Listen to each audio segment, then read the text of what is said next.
Hello, and before I start with my routine lines, I have to say this, that in the videos that we have done so far, it's been amazing how unique journeys people have, and we are back with one more this time in our series in the build up to Swinging Through India with Marty.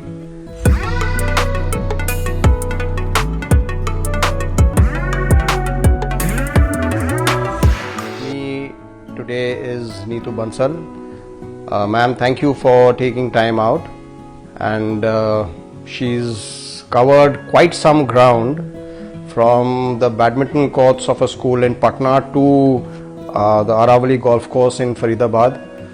So ma'am, thank you once again, and as you said that while you were practicing badminton player, you were not even aware of golf, even though Patna has a golf club. So just take us through that journey taking up golf, and then we'll take it further. Yeah, hi. So I had not heard of the word golf, till about 20 years back.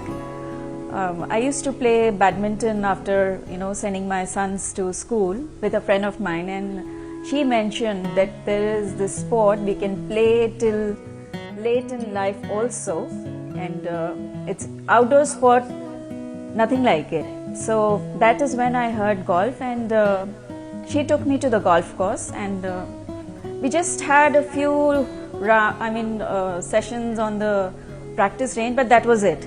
Then again, a couple of years later, another guy on the badminton court itself, he mentioned that I want to play golf because for everything my boss says, we'll discuss it on the course.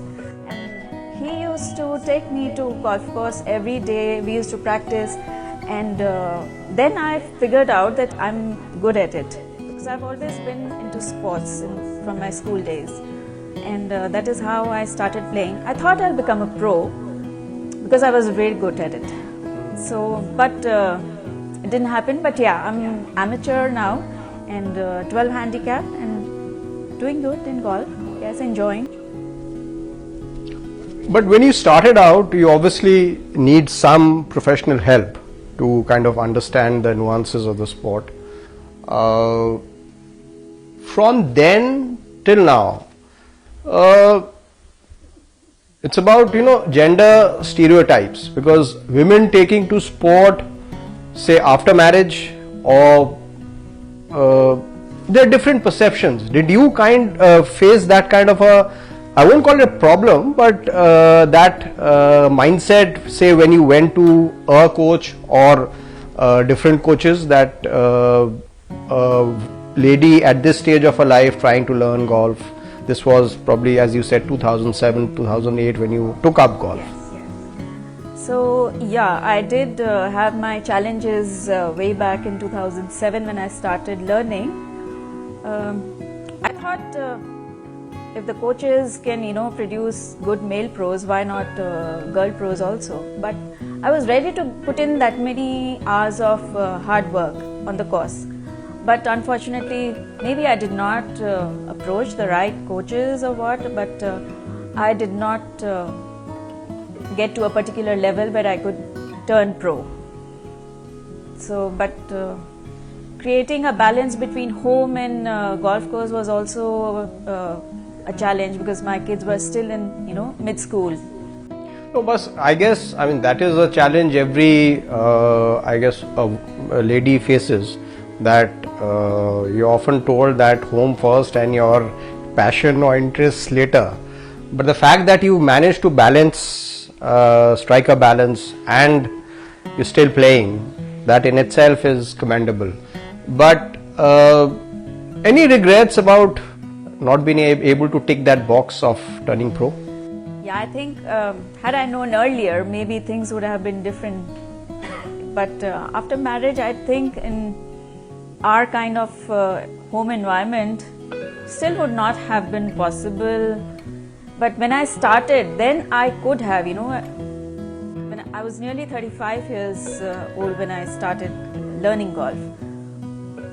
At that time, the number of lady pros in India, Very few, handful. yeah. Handful. So that's why, Rota sir and Yamin sir, they were my first coaches. They used to tell me, you can compete, you can go to WGI and, take a chance, why not? But I could see how the girls were hitting balls and how my game was. There was too much of difference. Where they were hitting a 7 iron, I was hitting probably a 5 wood or a 7 wood. So, but when you look back, what do you feel golf has given you in terms of helping you grow as an athlete, as a person? Because the sport teaches you a lot, like any other sport.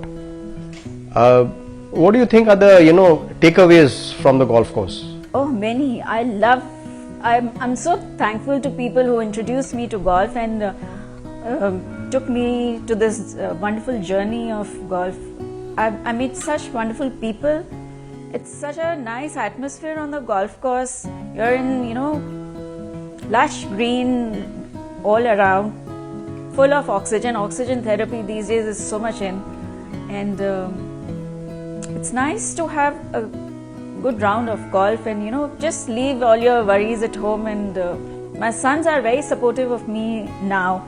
Things have evolved, things have changed, and now I can play, with a freer mind. Yeah, absolutely. Of course, when the boys are grown up, they become your support system. That is true. But yes, that desire of you to turn pro, maybe even go on to represent the country may not have happened, but you did go out and represented India in the BMW series, as you mentioned. Just talk us through that. Yeah, I had won the national finals BMW championship here in India, I think 2010, and I represented India in one BMW world final in Singapore 2011, and I stood second. So that was a brilliant experience for me to compete with the international ladies. They were very good. They were very focused in their game, and I could see that that is where I'm lacking, the focus. I need to be more serious. So you put in a lot of effort to reach, a certain level of game. And we have very less competitive golf here in India. So that is also lacks you to, reach a particular level of golf. Would you think that, say, Marty takes shape, especially for women? I mean, that is what I am kind of getting to understand, that barring the odd club tournament, you really don't get to compete at a serious level. So you think that is going to help with events across North Zone and South Zone, and God willing, we'll be up and away very soon. You think that is going to help women's golf? Most definitely, it is going to give a very big boost to the ladies, and especially the ones who put in so much of labor to sharpen their skills. They'll give them a purpose to play better, and the new ones will also, aspire to become better and up their game. So, ma'am, wishing you many more laurels on the golf course, and thank you for taking time out. Thank you very much.